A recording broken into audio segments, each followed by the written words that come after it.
Do nak dedah satu rahsia, jangan pula koyak. Cuma untuk berfikir sejenak, kenapa Ahmad Maslan mahu ahli UMNO pangkah di tepi?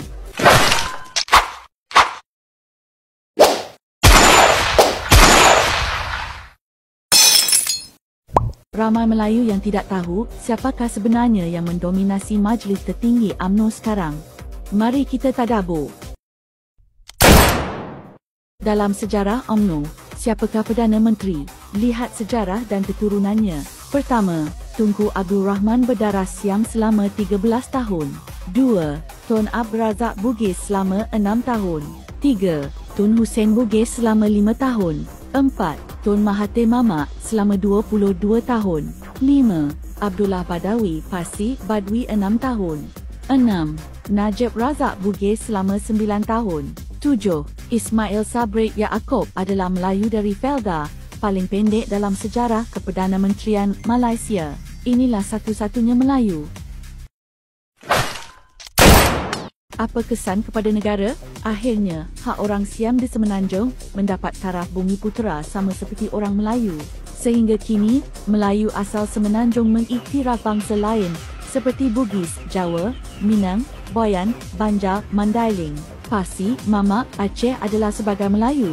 Hanya semata-mata kerana tinggal di sini sebelum merdeka dan berhujah mereka juga Melayu kerana mengamalkan agama Islam, berbahasa Melayu dan datang dari rumpun Melayu yang sama. Hakikatnya mereka bukan Melayu asal yang berasal dari tanah Melayu Semenanjung. Apapun, ini adalah sejarah yang tak mungkin dapat diubah. UMNO wujud ketika menentang Malayan Union oleh Onn Jaafar dengan nama asal United Malays, not origin, atau pertubuhan Melayu, bukan asal atau tempatan.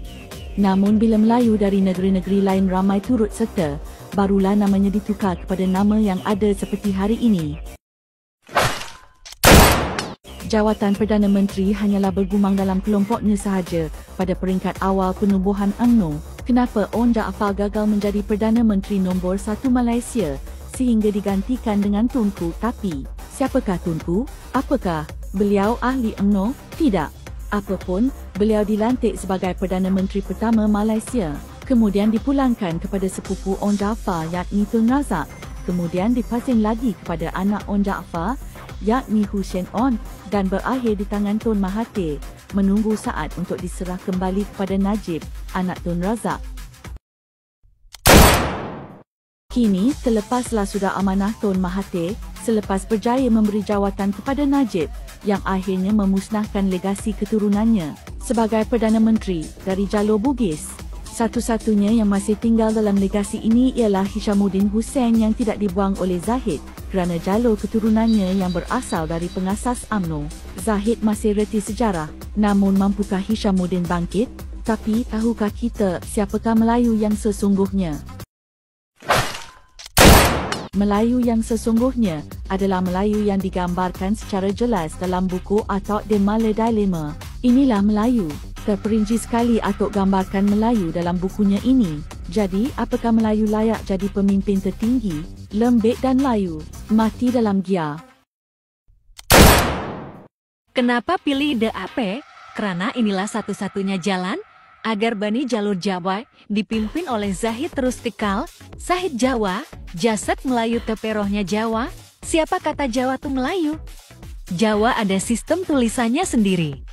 Mat Hasan adalah Minang dan Ahmad Maslan adalah Banjar. Di mana Melayu? Ahmad Maslan minta ahli UMNO pangkah DAP kerana UMNO dan DAP tak ada bezanya. Selepas Jawa, Minang, selepas Minang, Banjar. Mana Melayu? Share, Pak Doalan, subscribe.